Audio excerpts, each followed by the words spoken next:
వాల్మీకిని బాగా చదువుకున్న వారిని చదువు నేర్పుకునే వారిని పూర్తి రాప్తాడ్ నియోజకవర్గంలో ఎన్నో సేవా కార్యక్రమాలు చేశానమ్మా. దగ్గర 60 వాల్మీకి విగ్రహాలు పూర్తి చేశానమ్మా. ఈ వాల్మీకి ఈసారి ఇండిపెండెన్స్ బయట వాళ్ళకి ప్రకాశం సార్ని గెలిపించాను. బాగా చదువుకున్న వారిని పూర్తి రాప్తాడ్లో ఎన్నో సేవా కార్యక్రమాలు చేసినాయి. మీ వాల్మీకినే ఎన్నో సేవా కార్యక్రమాలు చేశాను. దగ్గర 60 వాల్మీకి విగ్రహాలు పూర్తి చేశాను.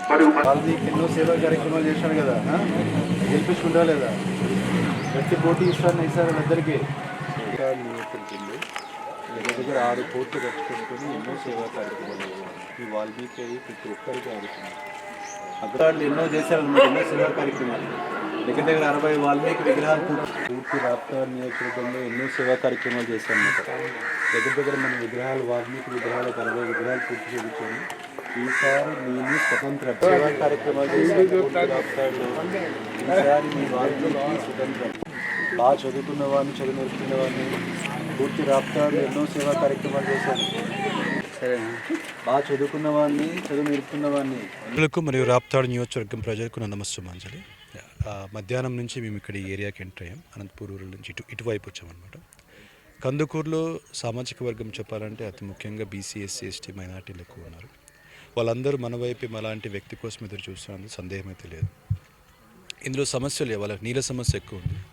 ప్లస్ ఈ గేట్ ఉంది, దీనికి కరెక్ట్గా బౌండరీ వాళ్ళు లేక ఎంతో మన ఆవులైనా కానీ అవన్నీ క్రాస్ కావడం వల్ల ఇక్కడ ఎంతోమంది ఇబ్బంది పడుతుందని చెప్పి వాళ్ళు చెప్పారనమాట.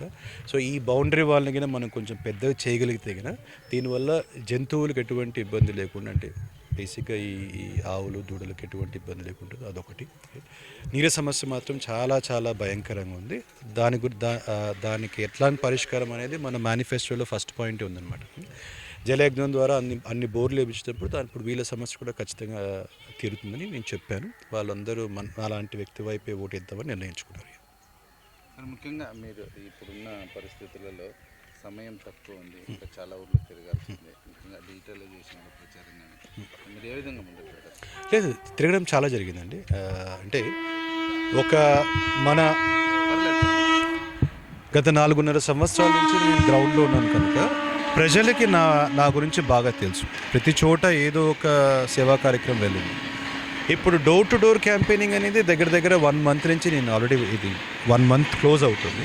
సో చాలా ఊళ్ళు తిరుగుతున్నాం. ప్రతిరోజు ఒక 3,000 మందిని కలవడం వల్ల బాగానే కవర్ చేసామంట. 90,000 ప్లస్ 1,20,000. ఇంకా ఇంతకుముందే ఎంతోమంది కలిసాం కనుక మన టార్గెట్ ప్రకారం ముందుకు వెళ్తున్నాం. మా టార్గెట్ 80,000 ఓట్స్ మాత్రమే, రైట్?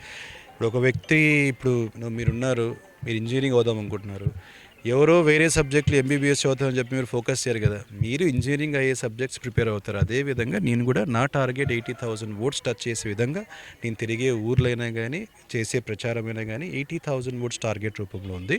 దాని ప్రకారం